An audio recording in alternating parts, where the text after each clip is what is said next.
We're getting ready here. People obviously will come in and grab pizza, and as they arrive late, that's okay. My name is Martin, and I'm happy to welcome you to the last medical grand rounds prior to the summer.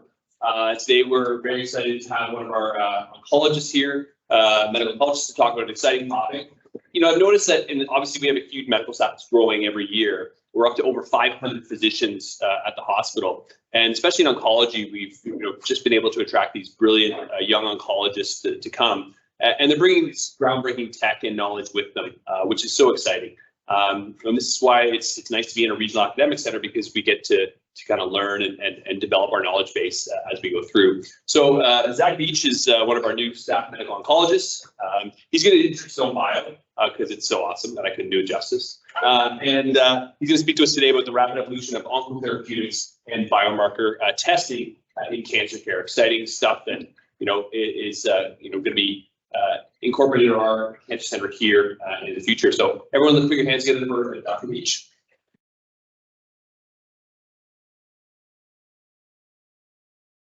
Thanks so much, Chris. So that's Chris so eloquently outlined. So I'm Zach Veitch. I'm one of the medical oncologists here. I did my training all over the place, really. I grew up in Bracebridge and up in Muskoka, so kind of a local boy. I did medical school up at Northern Ontario School of Medicine in Sudbury, and then I went out west to BC for internal medicine, and then over to Calgary for medical oncology training, and then subsequently over to Princess Margaret Cancer Center, where I did drug development and also did breast and also sarcoma for my fellowships as well. But now I don't treat sarcoma at all. I treat mostly GI and some GU, and I also treat breast as well. Anyway, so today we're going to talk about a topic that has piqued my interest since being at Princess Margaret. It's the rapid evolution of oncotherapeutics and biomarker testing in cancer care. So these are my disclaimers. So the year was 1965. Ed White was the first American to conduct a spacewalk, and Muhammad Ali was a heavyweight champion of the world. A nation mourned the passing of Winston Churchill. A new television phone was displayed at an international radio exhibition in Stuttgart, West Germany. So I think we all know the video phones that we have now. So that's when it came out in 1965, which is amazing. There's also something else that happened in 1965 as well. In a small lab at McGill University, Phil Gould and Douglas Cameron actually discovered the first diagnostic biomarker with CEA that was identified through a blood sample. They previously identified it on tissue, and now they're able to identify it in the blood and actually diagnose patients with recurrence of their actual colon cancer. So some Canadian trivia there. But one of the questions that we have is, what is a biomarker?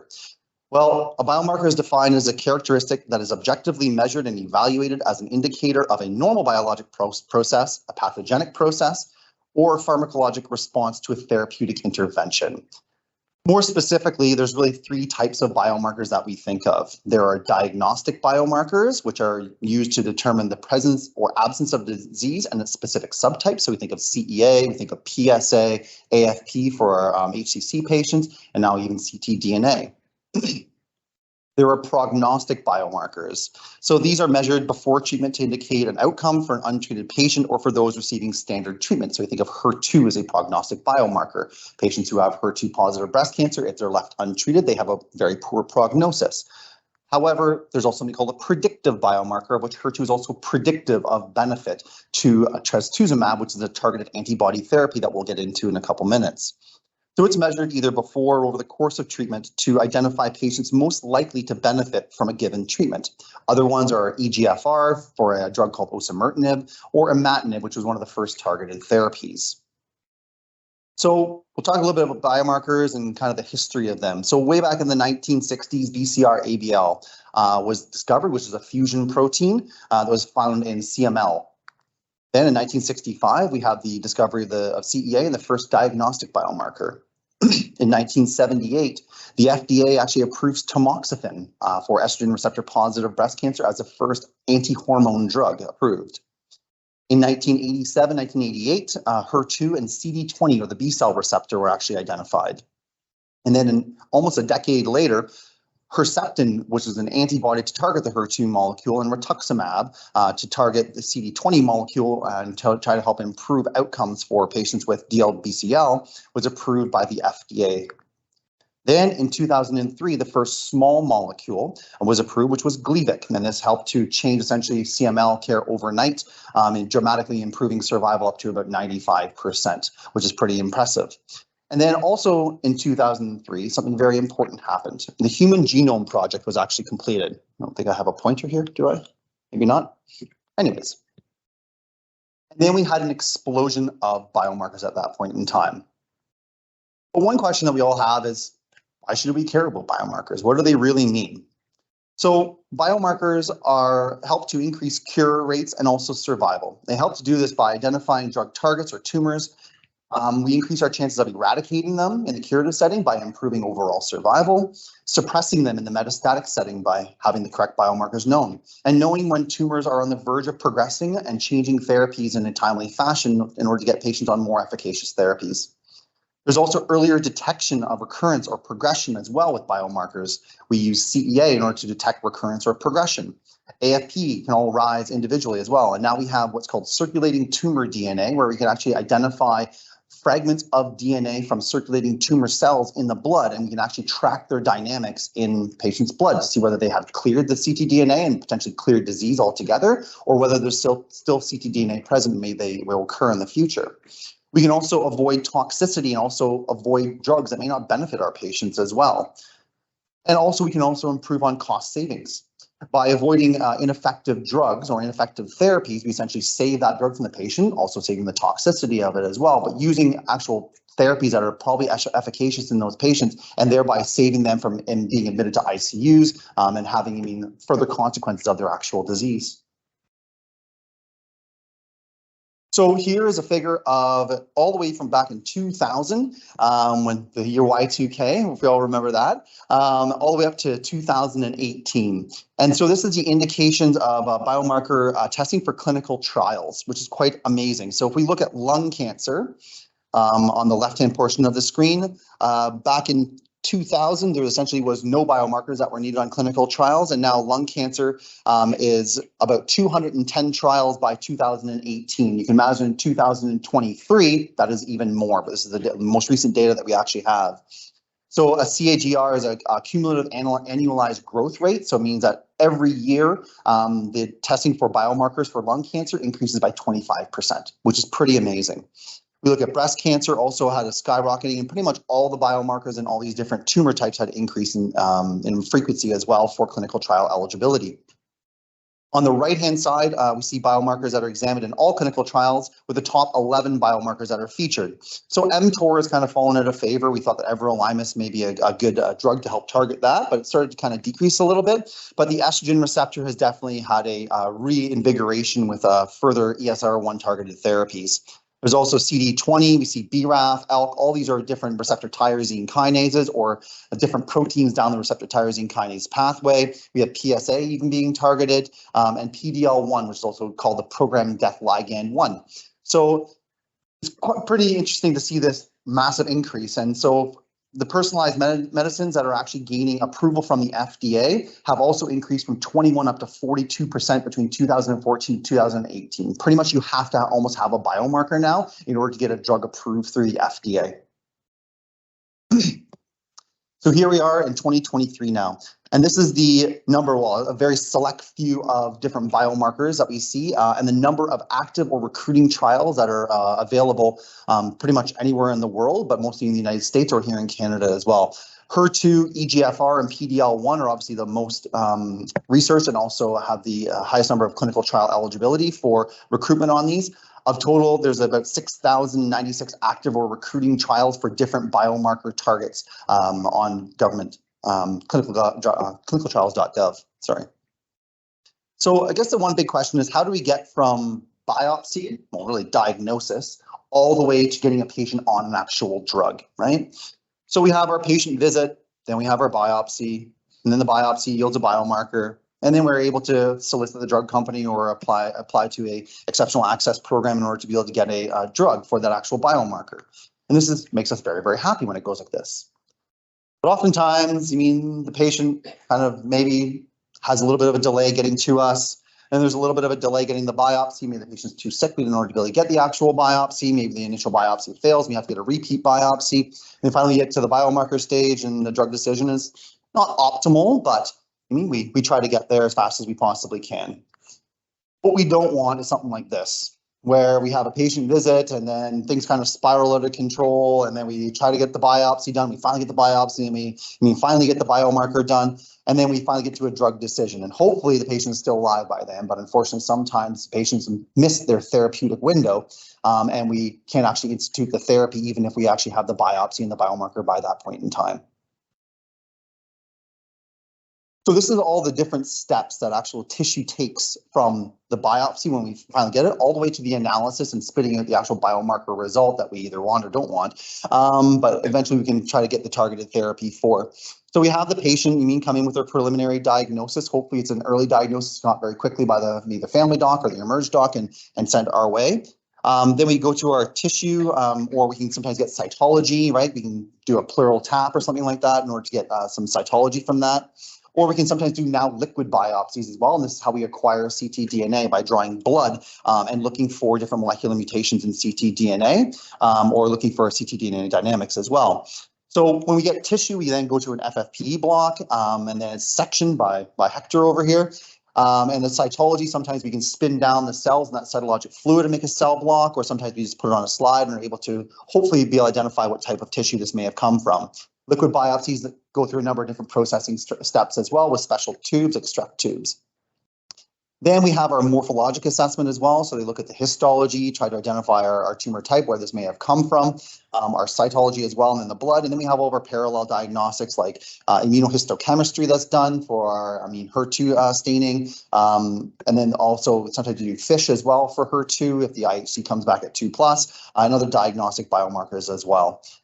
And then there's also assessment methods as well that are kind of beyond the standard IHC. So we think of PCR, or polymerase chain reaction. We do sometimes whole exome sequencing or whole genome sequencing if it's more research based.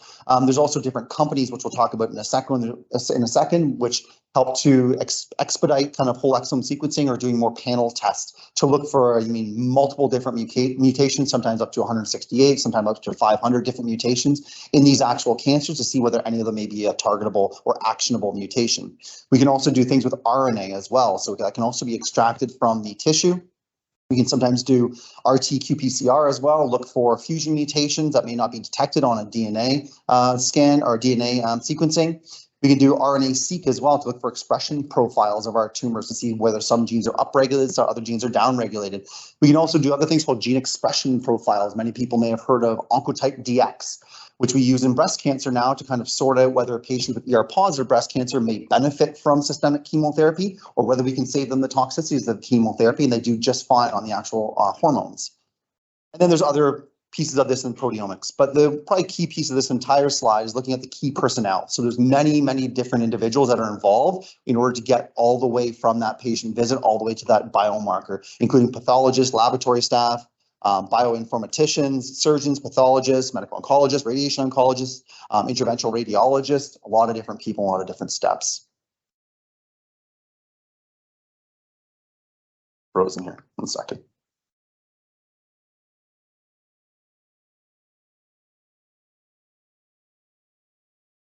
Got nothing. You just hit it.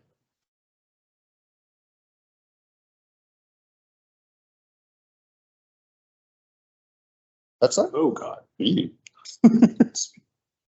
Andrew, help me.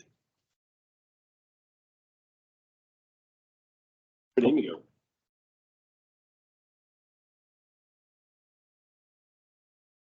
Just a quick one.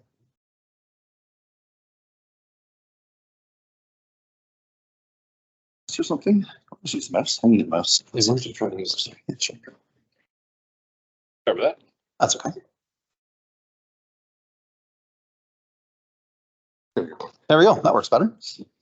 So let's talk for a brief second also about liquid biopsies as well. So what is a liquid biopsy? So these are blood samples that we can take that contain essentially circulating tumor cells or cell-free DNA, because you have DNA that's secreted from multiple cells all in your body, and it kind of all gets deposited in the blood to be excreted by the kidneys or other sources as well. However, that circulating tumor DNA is what we're really interested in order to be able to detect that. So the question is, when do we use a liquid biopsy? And so we use liquid biopsy when maybe tissue biopsy is not possible or it's inadequate, maybe there's degradation of the actual DNA or the RNA. We look for new mutations or resistance as well. So a patient may have had a biopsy done 4 years ago, but their cancer that was 4 years ago does not necessarily reflect what their cancer is now in this present day, and they may have acquired new mutations which actually may be targetable as well. It's also detection of recurrence or incomplete tumor clearance as well. And this is the whole piece of ctDNA dynamics, which we're going to talk about in the next slide.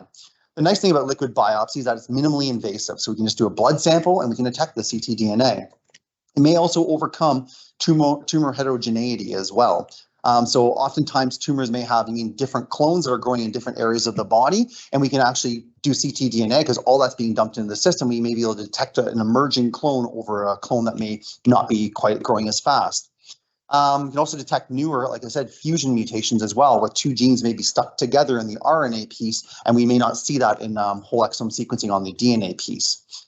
There's also limitations of this as well. There's a sensitivity is about 70 to 80%. However, that's directly dependent on your tumor bulk. You can imagine if a tumor is only a centimeter in size, you may not be able to detect that on ctDNA because there's not enough ctDNA being dumped into the bloodstream. However, if the patient has multiple metastases, there's stage 4 metastatic disease, probably a lot of disease around, probably a lot more ctDNA that's being dumped into the bloodstream as well.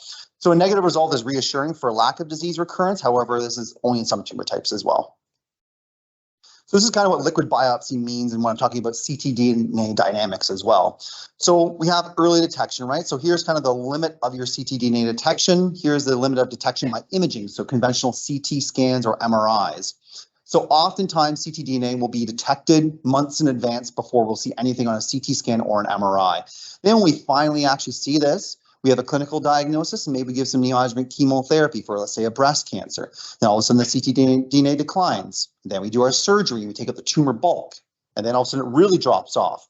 But the thing is that ctDNA is actually not gone in that tumor. There's still cells that are left behind called minimal residual disease. And so that minimal residual disease may drop below the limit of detection for ctDNA. But if we did another blood biopsy 6 months later, maybe we start to detect it again, even before the CT scan detects it.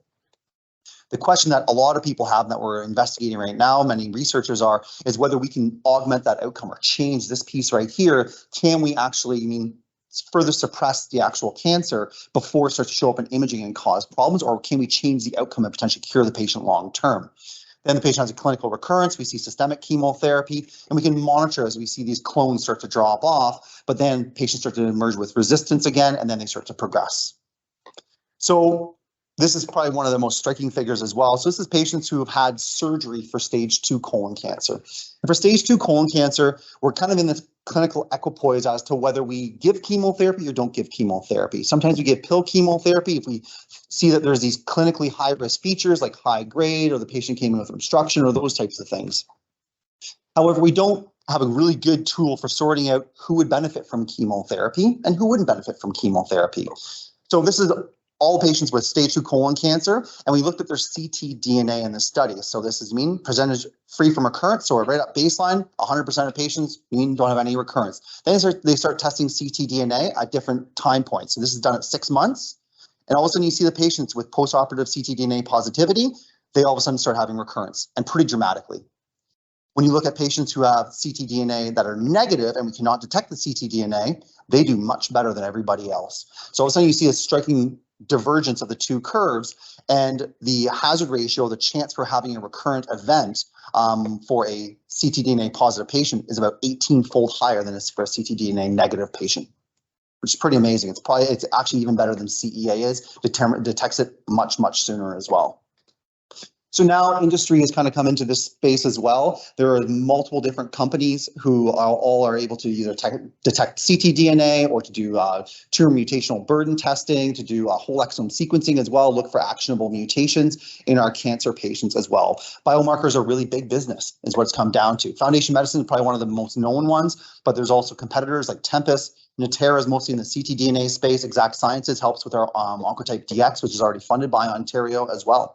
So it's very interesting and very exciting to kind of watch this rapid advancement. And as we are getting better and better at doing these different tests, price is coming down. Hopefully it comes down a lot more because we're still in the thousands of dollars. But if we could do these tests for hundreds of dollars, it would definitely change how often we do them and how quickly we can detect recurrence as well.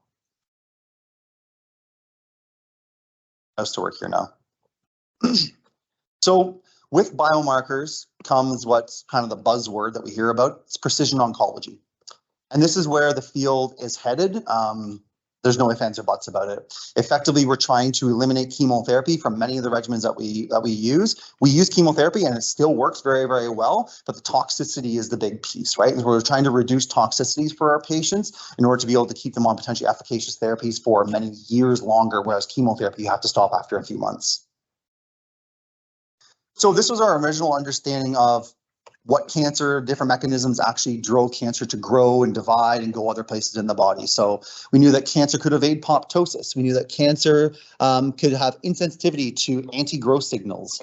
It could have tissue invasion and metastases. It had sustained angiogenesis. It had limitless replicative potential. So this is the original Hanahan and Weinberg figure of the hallmarks of cancer. Then about a decade later, we came up with another one. But now there's a lot more things on that wheel, right? So now we have enabling a replicative immortality, tumor promoting inflammation, genome instability and mutations. You can see all around here, there's different drugs that might be able to act on these different ways that cancer grows in order to try to improve survival and to try to potentially eradicate it. So we have EGFR inhibitors, we have CTLA4 inhibitors, we have telomerase inhibitors. Some of these have succeeded, some of these have failed. But now we have 2022, and we can see how many new spokes there are on the tire for hallmarks of cancer. And now for each one of these, there is definitely a targeted drug. We have polymorphic microbiome. So we know that the stool in everyone's colon actually helps to play a very important role in engaging the immune system to actually target and kill off cancer cells. They did a study that was published in Science where they took rats and they gave them stool transplants for a rat that actually wasn't responding compared to a rat that was responding. As soon as they gave the stool from the rat that was responding to the rat that wasn't responding, that rat started to actually respond to the actual cancer therapies. And that's where the whole microbiome piece started to come into play. So now there's different studies are looking at fecal transplants or looking at probiotics to be able to try to improve people's stool so that they can actually respond to things like immunotherapy. This is also big business as well, right? So there's precision oncology. There's essentially an explosion of different conferences that are looking at these types of drugs and looking at these different new mechanisms and ways that we can actually identify or to be able to treat cancer for these patients. So the precision oncology field now is a multi-billion-dollar industry worldwide. It's valued at $81.37 billion. It's expected to rise up to $202 billion by 2032, which is a 9.8% annualized growth rate. So big business for these different companies. And here are drug costs. So we were, let's say 2023 right here, and this is a projection up to 2027 by one of the oncology leaders, IQVIA Oncology. So in 2023, which we're still in right now, it's estimated that $218 billion will be spent in drugs for all these different tumor types. By 2027, $375 billion American will be spent for cancer. And these increased drug costs are due to an aging population coming through, so the baby boomers, longer treatment durations with increased drug efficacy. We now have patients on who may have died over a year, meaning they now die over 2 years instead. So they get treated for a longer period of time. We have increased access for lower income markets as well. So a lot of these drugs are starting to become off-label now, but having generics, so they can actually use the generics now. And so it increases the amount of drug costs that are being funded. So for the top 5 tumor sites, which are breast, lung, prostate, multiple myeloma, and kidney, that accounts for 53% of all the drug costs. And these are all the big tumor groups, or the big 4 tumor groups that we actually see. And really, it's PD-L1 and immunotherapies that are really driving this. There is a good chance that this 375 will actually go to about 500 as soon as we have CAR T-cell therapy that's going to be coming through. So these are some of the drugs that we use in the cancer clinic in order to be able to target these different molecular mutations. So the one on the far left is a tyrosine kinase inhibitor. So all those little receptors that we see on the outside, sometimes they get mutated and we have to kind of shut them down because they're always on or constitutively activated. So we can use a blockade to block the ligand and prevent the actual signaling. We can also use so for the hormone receptor inhibition as well, we have second generation tamoxifens essentially that can target specific mutations in the estrogen receptor, which is one of the resistance mechanisms of breast cancer. We also have protein-protein blockade. And so this is a brand new drug called belzutifan. So for patients who have von Hippel-Lindau syndrome, we can now actually target these mutations in the HIF2 alpha protein and actually prevent its dimerization with HIF1 alpha and therefore prevent the actual genes that sequence out and cause the actual cancers to grow. We also now have oncometabolites as well. So you remember way back in the Krebs cycle, back to undergrad and high school, the Krebs cycle we can actually now target as well with something called IDH1 inhibitors or isocitrate dehydrogenase inhibitors as well, which has shown benefit both in brain cancers and also shown benefit in cholangiocarcinomas. So pretty interesting and exciting drugs. So there's also new antibodies that we use as well. This was the original antibody way back in 1998. That was patented by Dennis Slamon down at UCLA and showed benefit for HER2 positive patients. So essentially we block those receptors from signaling. Now we have what's called drug antibody conjugates. And what these are is they're an antibody that's able to target on and stick on to the protein on the cell wall. But now they have a chemotherapy that's attached to them. And so what happens is that the antibody sticks onto the receptor, gets ferried inside, the antibody gets degraded, and the chemotherapy is released inside in order to kill and target the cancer. So these drugs, by all intents and purposes, are already here. So we already have trastuzumab emtansine that we use quite regularly in patients with adjuvant HER2 positive breast cancer. We now have sacituzumab govitecan, which will be approved by CCO quite recently. We have different clinical trials here as well, like datopotamab deruxtecan. We have trastuzumab deruxtecan. And so really the oncology world is exploding with these new drug antibody conjugates. We also have bispecifics now as well. So the amazing molecular engineers at different places in America were able to develop bispecific antibodies. So instead of an antibody sticking only to one receptor now, they can make a single antibody stick to two receptors instead. So one arm of the antibody can bind to the EGFR receptor, and now the other arm of the antibody can bind to the MET receptor, which is their known resistance mutation. This is called amivantamab, which can also help to improve outcomes as well. So pretty interesting. But really a lot of oncology is heading towards this direction. And these are immunomodulators or immunotherapeutics. So we already have PD-L1 inhibitors or PD-1 inhibitors. You may have heard of nivolumab or Opdivo as a brand name, or pembrolizumab, brand name is called Keytruda. We have other ones like atezolizumab and different ones as well. So what these help to do is that at the interaction with the T cell and the tumor, there is typically negative or inhibitory signals sent to the tumor and sent to the white blood cell to say that, you mean, I'm not a cancer cell, just go float away, white blood cell. And so what we can do now is we can use antibodies to block that signal. And so now the T cells can actually see the tumor cells and can go in and actually kill them. So now we have data that shows essentially very long or what's called durable responses in some patients, specifically in melanoma patients, where patients who were melanoma would die within a year. We now have patients out to 10 years with metastatic melanoma, and they're still continuing to do well. Jimmy Carter was one of the beneficiaries of that, actually. He actually was diagnosed with melanoma 15 years ago and then got one of the first accesses to pembrolizumab and still continued on without having any problems. Pretty amazing. There's also what's called now bispecific T cell engagers. What bispecific T cell engagers are is essentially they cut off the FC portion of the antibody. So right here, took this off, which has helped the immune system to recognize that. And instead, they took two arms of the antibodies that can identify different epitopes, and they kind of attached them together. And what they did is they made one arm of the antibody be able to go over and bind the T cell receptor, and the other arm of that antibody can go over and bind, let's say, CEA on colon cells. And what it does is it pulls your T cell in close proximity with your colon cancer cells. And by doing so, it manually engages the T cell or cytotoxic T lymphocytes to actually kill off the cancer cells manually. Some patients have things like cytokine release syndrome, which can be life-threatening at points in times. I'm sure you'll be hearing about it, Chris. But it's definitely started to drive the whole field forward. which is quite interesting as well. And probably in the news the most right now is CAR T-cell therapy as well. So there are some CAR T-cell therapies that have already been approved for things like ALL or relapsed ALL. One of the first ones is called Chimera, which essentially what we do is we take a retroviral vector with the actual DNA sequence in the for a protein that we want the white blood cell to recognize on the cancer cell. It goes inside the white blood cell. It forces the white blood cell to express this receptor that's targeted specifically for that cancer molecule. And then we proliferate those white blood cells out. We infuse them into patients. And essentially, it's just like a heat-seeking missile that goes down and binds onto the cancer cell and kills it off.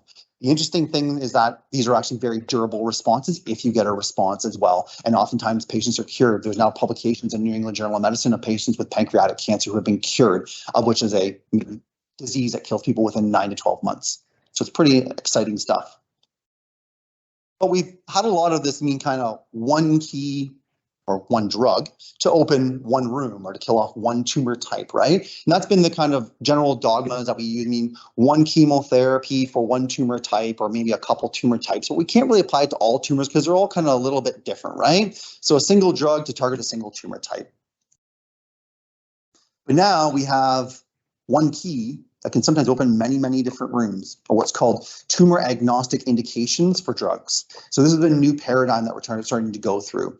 HER2 is starting to go through this as well. And we've known for many years that other tumor types express HER2, esophageal, gastric, bladder, breast. Breast is the common one because it was the first one that actually was approved to have Herceptin. And then esophageal was also approved for Herceptin, but it didn't work quite as well in esophageal cancers that were HER2 positive. But there's also endometrial cancer. There's also salivary gland cancers. There's cervical cancers. There's small bowel cancers. All are actually HER2 positive to some degree. And HER2 positivity is also a bit of a misnomer now as well. So HER2 positivity we consider as 3+ staining on IHC or very strongly HER2 positive, but there's also 2+, 1+, and 0 as well. So it's more of a spectrum. And we know by doing some quantitative HER2 testing by a group down in UCLA, they actually found that there's more of a spectrum of this quantitative HER2. And the question that Daiichi Sankyo had over in Japan was that could we develop a drug antibody conjugate that might be able to target these HER2 low patients? And the answer was yes. So not only could we actually target HER2 positive patients, but now we can actually target patients with HER2 1+ and HER2 2+, or what is now known as a new division of breast cancer as HER2 low. So they've been able to essentially double progression-free survival in this HER2 low cohort. They've been able to double overall survival as well in this HER2 cohort as well. Previously 5.1 months for patients who were just on chemotherapy, physician choice, and now it's 9.9 months. So now we're actually able to access these drugs for these HER2 low patients. And so their HER2 1+ designation really makes a difference now because we can actually access these drugs through one of the drug companies. HER2 low, depending on the actual tumor type, so out of all patients, it makes up about 55% of all patients with HER2 low, and that's both ER positive and what's called triple negative patients, but if they're 1+, they're essentially HER2 low. And so for those triple negative patients, previously all we had was really chemo, maybe a little bit of immunotherapy. Now we can get trastuzumab deruxtecan, which shows a doubling of survival.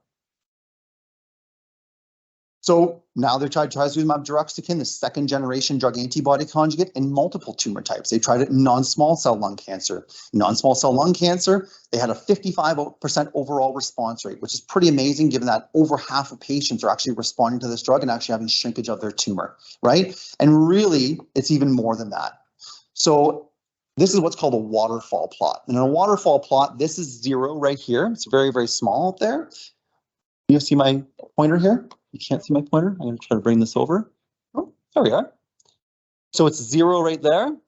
Everything below that line is shrinking of the actual tumor. Everything above that line is growing of the tumor. So this is probably about 15% growth, where this is about 95% shrinkage of the actual tumor, which is pretty amazing. So you can imagine that all of these patients have actually had reduction in their tumor size. So almost 95% of patients have had some amount of reduction of their tumor, but only 55% of them cross that imaginary threshold of 30% reduction, which is the RECIST criteria for this. For colon cancer as well, you can see how many patients have actually had shrinkage. Some patients' tumors actually disappeared entirely. And we know for patients who have had what's called a complete response on CT scans, they actually do the best of the best. And sometimes you can actually even cure these patients of their actual colon cancer. For breast cancer, we also see a very, very strong signal as well. Almost 80% of patients had a reduction greater than 30% of their actual tumor size, which is pretty amazing. Of that, 8.7% of patients had a complete response of their actual tumor. That means that 8.7% of patients with metastatic HER2 positive breast cancer may actually be cured of their disease. And even a decade ago, we did not even dream of curing patients with metastatic disease, which is pretty amazing. Bring this thing back here. There we go. So this is what's called a basket study. And so these are, again, waterfall plots that we see here as well for actual shrinkage of tumor. But what they did is they said, okay, well, it works in colon cancer, it works in lung cancer, it works in breast cancer. What if we test a whole bunch of tumors all at the same time? So what they did is they did something called the Pan-Tumor O2 basket study that was just released about 2 weeks ago at ASCO, which is a big cancer conference. And what they found is that this drug pretty much works in everything except pancreatic cancer. So you see down here, pancreatic cancer had very dismal responses, but again, nothing works in pancreatic cancer, maybe CAR T-cell therapy. But they saw very, very striking reductions in the size of multiple tumors. So right now, the FDA, they've made an application for HER2 as what's called a tumor agnostic indication for trastuzumab deruxtecan, meaning that if your tumor comes back as HER2 positive, or sometimes even HER2 2+ in some malignancies as well, that we can actually access this drug and we have a chance of achieving these types of responses for reducing tumor size. Some of these patients have cervical cancer. Maybe they have already had platinum and they've had terrible toxicities, whereas trastuzumab deruxtecan, they may have much improved toxicities, albeit not zero toxicities, because there is a risk for having pneumonitis with that. Oh, this is duration of response. So duration of response, the amount of time that patients were on HER2 targeted therapy with HER2 3+ was 22.1 months. Imagine being able to live 2 more years because of a drug. So now we have a lot of tumor agnostic indications, and actually this is what's called NTRK. So these are called tropomyosin receptor kinase receptors, or nerve tropomyosin receptor tyrosine kinase receptors. And this was one of the first tumor agnostic indications for a drug called larotrectinib. We now have another drug called entrectinib as well, which is able to target these specific mutations. So TRK or NTRK mutations are found in 1% of all solid tumors. They're more predominant actually in pediatric populations, which is actually great because we want to save kids. So it's actually about 4% of pediatric populations. They're more common in colon cancer, soft tissue, breast, and non-small cell lung cancer as well, as you can see up here. And then there's a kind of a smattering of different tumor types, but it's pretty much present in all tumor types. With larotrectinib, you can actually see a pretty substantial improvement as well from this waterfall plot, where probably about at least 11% of patients are having a complete response in that situation, but up to about 80% of patients are actually having a response of some form, shrinking greater than 30%. If you look in the very bottom down here, this is a patient at baseline when they had their CT scan done. This is by 8 weeks later, and this is about 12 weeks later. And all these little nodules in here, these masses, they disappeared. So it's pretty amazing to watch this. This was first shown in sarcoma, actually, for a patient who had a sarcoma on their leg. And actually, when this drug was presented at ASCO, the family members said that you could actually watch the tumor shrink in real time. They said they would wake up the next day and it would be actually shrunken on their child's leg and shrunken again, which is amazing, right? So now we get into what's called MSI high or mismatch repair deficient cancers as well. So this is also now another tumor agnostic indication for a drug called pembrolizumab or Keytruda. So this is made by Merck Pharmaceuticals as well. So this is the Keynote 158 trial, which enrolled patients with MSI high, non-colorectal cancer. And the one below down here is the one that enrolled colorectal cancer or MSI high, any cancer, any type of tumor, or what's called microsatellite stable tumors. So we'll go with Keynote 155. So this enrolled endometrial, gastric, urothelial, small cell lung cancers, salivary cancers, anything that had MSI high or a mutation in the genes that help to repair your DNA. And so it makes more what's called neoantigens to engage your immune system. So in this trial, they found that the overall response rate was about 48%. But the interesting thing is that when they stopped drug, which is the dark kind of aqua line there, all of a sudden we've actually trained your immune system how to control this disease long term. So all these patients right here are actually continuing on drug and have had ongoing response and have had no progression of their disease or no reemergence of their cancer. Some patients, unfortunately, do end up progressing, and that happens. But this is a pretty durable response, let me say. When we look at colon cancer, which is when it was first actually proven in 2015 in the New England Journal of Medicine, they compared our MSI high patients to our microsatellite stable patients. And this is what's called the spider plot. And what it does, it shows your actual response, okay? So change in tumor, so going above 0 means that it's growing, going below 0 means that it's shrinking, and it plots it over time. So it's 100 days, 200 days, 300 days, 400 days. So you can see all the red lines, they all go up. And that's all your microsatellite stable patients, so patients who don't have the mutation. So they did not benefit from immunotherapy. And all the blue lines down here are all the patients with that MS or that microsatellite instability or the mismatch repair, they all shrunk. For some patients that have the cancer completely disappear and they continue on therapy and it never comes back. So pretty interesting stuff as well. So that's in the metastatic setting where these patients were thought to be incurable in that situation. What if we brought this all the way up to before patients even get chemotherapy?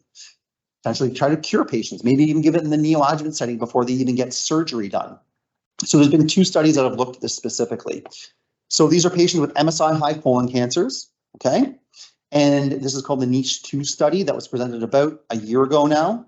And what they did is they gave them dual immunotherapy, one called a CTLA-4 inhibitor and one called a PD-1 inhibitor, nivolumab and ipilimumab. They gave them 1 dose of that for a patient with colon cancer. That was they saw on CT scan. It had to be a little bit bigger as a T3. Maybe there was a couple nodes positive. Then after the ipi-nivo, 4 weeks later, they gave them nivolumab. Then 2 weeks after that, they gave them another dose of nivolumab, the immunotherapy. So only 3 doses of treatment. Then they went to surgery.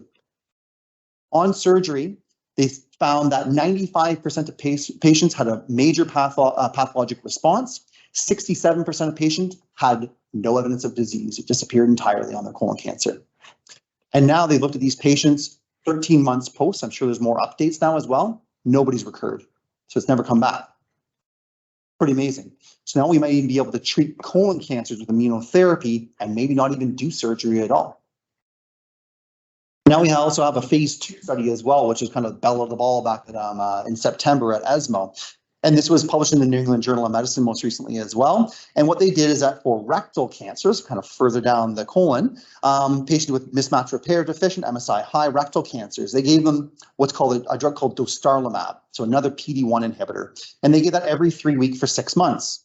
And so, at observation, so the patients had a complete response. They would just observe them. They wouldn't do anything. They wouldn't do surgery. They wouldn't do chemoradiotherapy. But if they only had a partial response, so they only had a little bit of shrinkage, but they didn't disappear entirely on their MRI scan after the treatment, then they would go on for chemoradiotherapy and then they would go to surgery.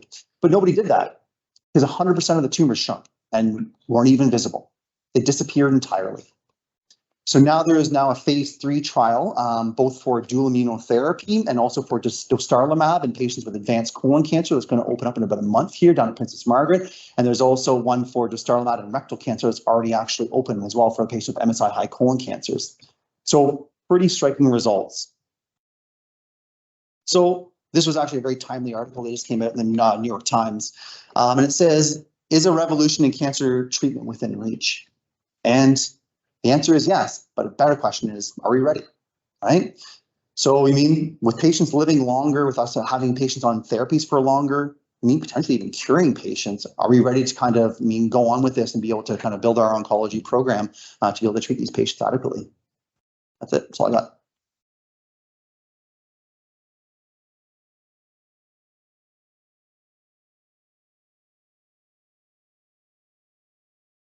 So very impressive how well you pronounce everything.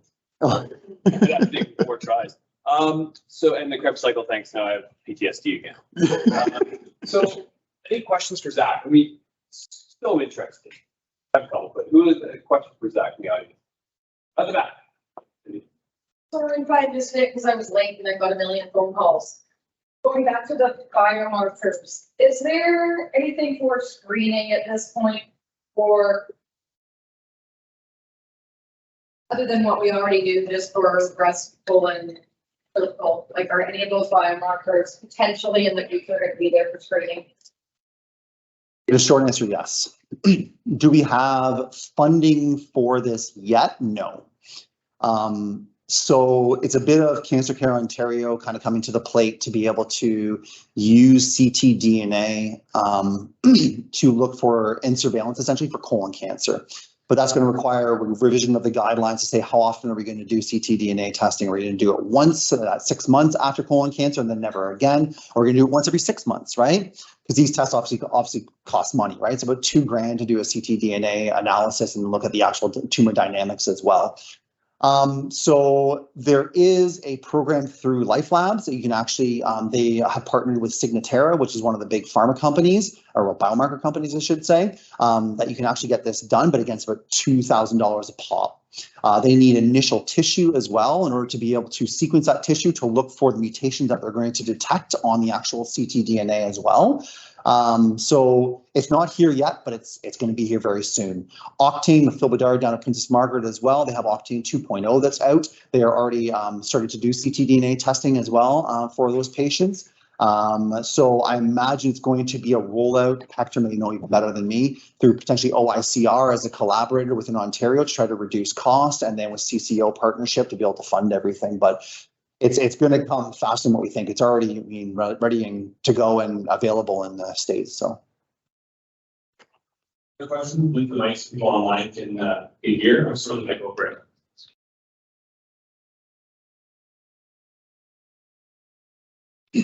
Hi, are there any immunotherapies or combination therapies for stage 4 metastatic colon cancer?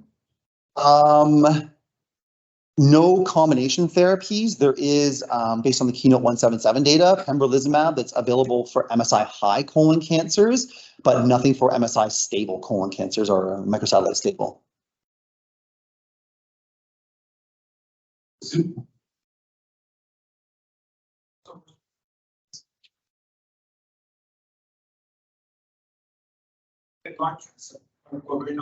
have to just follow sometimes first month biopsy.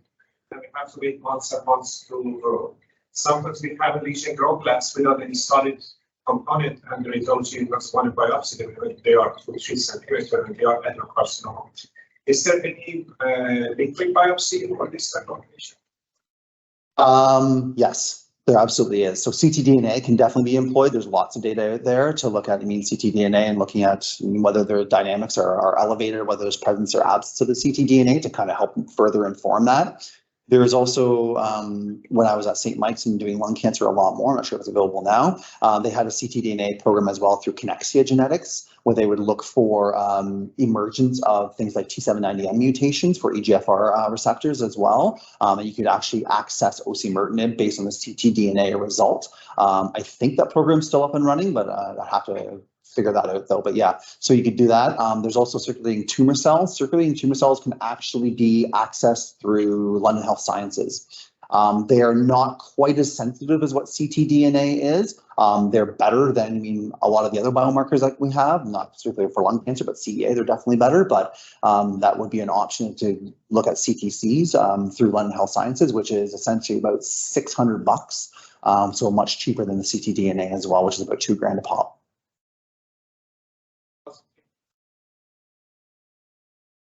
Yeah, it's a good question, right? So it's all based on tumor bulk.